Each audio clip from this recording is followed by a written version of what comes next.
Khusyuk itu kata Allah akan terlihat sebelum hamba itu menunaikan sholat.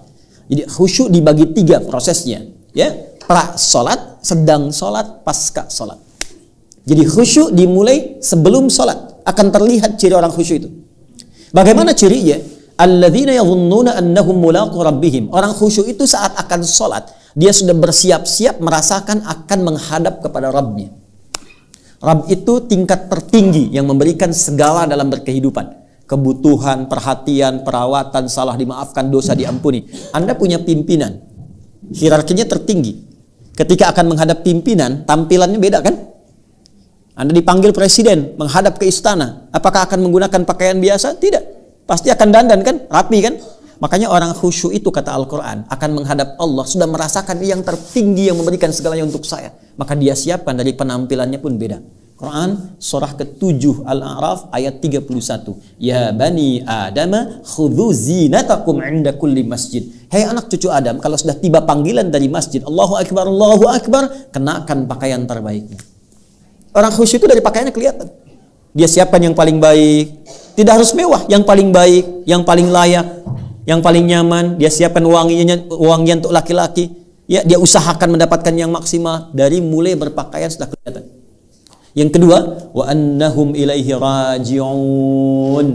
Yang kedua, dia rasakan sebelum memulai sholat. Sholat itu boleh jadi menjadi yang terakhir dia tunaikan dalam hidupnya.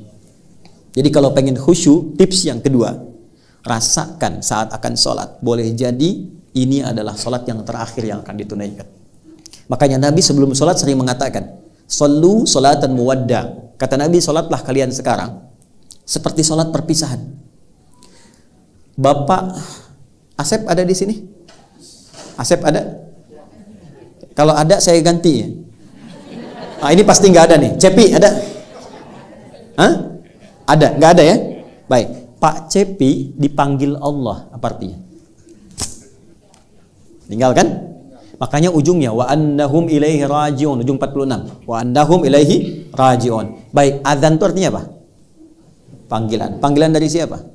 Allah. Berarti kita semua dipanggil siapa? Tahu kapan kita akan kembali? Tidak. Boleh jadi dalam sholat itu kita pulang. Tidak ada yang paling indah kepulangan itu kecuali dalam ketaatan. Dan yang paling indah bukankah saat sujud? Masya Allah. Sujud. Tiba-tiba ya ayat Tuhan nafsul mutmainnah. Hilang. Mau begitu? Nanti asar ya. Sebentar lagi kan sekarang belum. Sabar ya Bu. Udah, tenang dulu, pelan-pelan dulu ya. Jadi yang pertama rasakan. Ini sholat yang akan mengantarkan pada kepulangan. Sehingga mengkondisikan jiwa kita untuk pasrah kepada Allah. Nah, kemudian setelah itu apa yang dilakukan? Takbir. Perhatikan baik-baik. Saya masuk ke pokoknya. Takbir. Wa rafa'a yadayhi khadwa mankibaihi. Hadis riwayat Muslim hadis 397 dari Abu Hurairah, sahabat pelakunya Khalad bin Rafi' Az-Zuraiki, diajarkan oleh Nabi, angkat tanganmu sejajar dengan bahumu. Ada yang begini? Nanti di riwayat lain di Ibnu Majah ada yang begini, sejajar dengan daun telinga. Tapi semuanya begini. Artinya apa? Ketika Anda mulai bertakbir menghadap ke arah kiblat, buang semua urusan dunia ke belakang, pasrahkan diri pada Allah. Itu rahasianya. Jadi kalau ingin khusyuk, dunia jangan dibawa. Kalau sedang takbir tuh angkat, buang semua urusan dia ke belakang, jangan dibawa. Problemnya sekarang, orang sholat dia bertakbir tapi dunianya masih ikut. Lisannya Allahu Akbar, tapi di kepalanya motor Hu Akbar, mobil Hu Akbar. Yang sekarang paling dahsyat status Hu Akbar. Ya, sehingga teringat terus.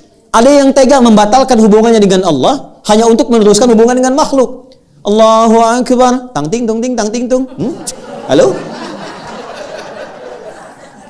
Terus ketika dia berdoa nuntutnya luar biasa, ya Allah, tolong kabulkan.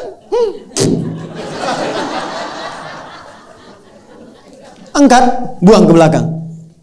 Nah, di fase ini hadis Abu Daud, ini Nabi yang menyampaikan. Ingat ya, saya runtutkan betul. Ketika Anda belum sholat, itu sudah akan terasa pengen khusyuk. Tapi ketika sudah mulai bertakbir, kata Nabi, fayaqulu syaitanu, maka setan akan datang membisikkan. Namanya khanzab.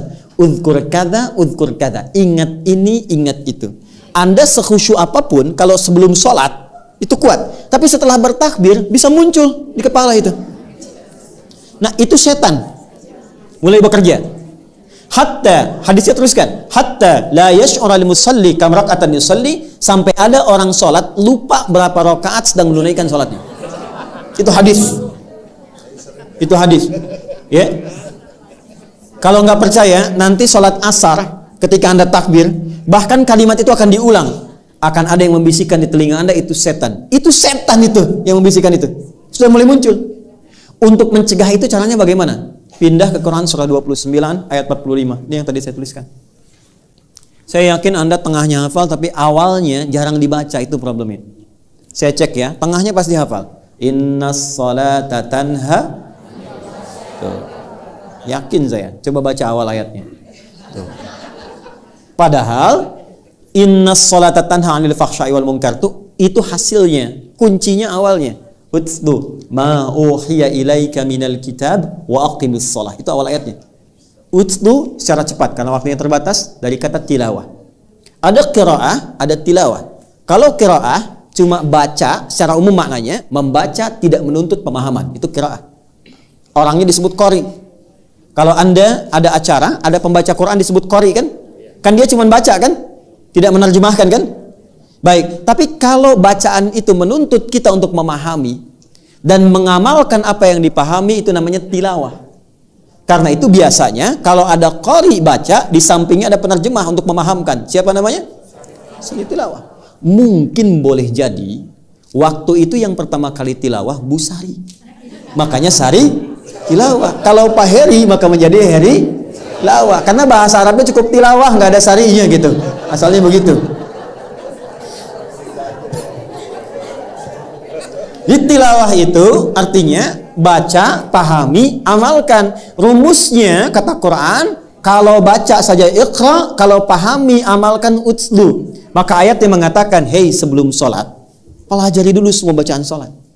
Pahami. Kalau sudah paham, jadi ketika tangan mengangkat, lisan bicara Allahu Akbar, pikiran menerjemahkan. Sehingga pikiran kita tidak dikuasai setan. Allahu Akbar, pikiran menerjemahkan Allah Maha Besar, hati meresapi. Ya Allah, aku sekarang mengikrarkan Engkau Maha Besar, tapi bahkan sebelum sholat aku merasa besar dari orang lain. Sombong dari kawan, angkuh dari pasangan, merasa yang paling terhormat, lebih daripada orang lain. Aku bertaubat ya Allah. Maka Anda katakan, Allahumma ba'id baini wa baina khataayaya kama ba'adta bainal masyriqi wal maghrib. Ya kecilnya itu pengakuan. Ya Allah, aku mengakui selama ini aku banyak salahnya, tapi aku memahami Engkau banyak rahmatnya. Maka mohon jauhkan antara aku dan kesalahanku di hari kiamat nanti, sejauh Engkau jauhkan timur dan barat yang tidak pernah bertemu satu dengan keduanya. Karena setiap kesalahan akan dipertemukan dengan pemiliknya. Wa may ya'mal mithqala dzarratin syarran yarah. Ya, kita minta dijauhkan. Kalau perlu ya Allah, hilangkan dengan es yang sangat dingin, bil ma'i wath thalji wal barad.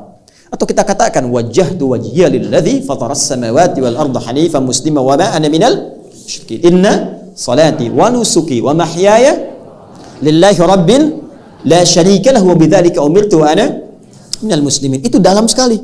Ya Allah, aku taubat. Aku hadapkan diriku pasrah sepenuhnya kepadamu. Sungguh ya Allah, kalau sampai saat ini aku hidup, aku sholat, aku ibadah, atau Engkau wafatkan, dalam sekali. Wa mamati itu maksudnya begini, atau Engkau wafatkan aku sekarang dalam sholat, aku ikhlas. Tapi bila Engkau beri kesempatan aku hidup setelah ini, bimbing aku ya Allah untuk patuh kepadamu dengan sempurna. Wa ana minal muslimin. Jadi kalau kita paham, itu baru keluar kalimat Allahu Akbar bisa gemetar. Itu yang terjadi pada Abu Bakar As-Siddiq. Jadi beliau itu kalau sudah bertakbir itu sudah menangis dan sudah merasakan konektivitas yang kuat dengan Allah. Makanya Ali bin Abi Thalib radhiyallahu taala anhu ketika terluka di kakinya, ya, ada yang mengatakan kena anak panah. Ya, maka ketika akan dicabut, sakitnya luar biasa. Ada satu sahabat mengatakan, saya tahu bagaimana dan kapan saat mencabutnya. Maka ketika sholat, dicabut anak panah itu dan tidak berubah ekspresi beliau. Diam, seakan-akan tidak ada apa-apa. Biasanya kalau level imannya sudah tinggi luar biasa, itu sampai bahasa hatinya pun terkoneksikan dengan arasy yang sangat tinggi.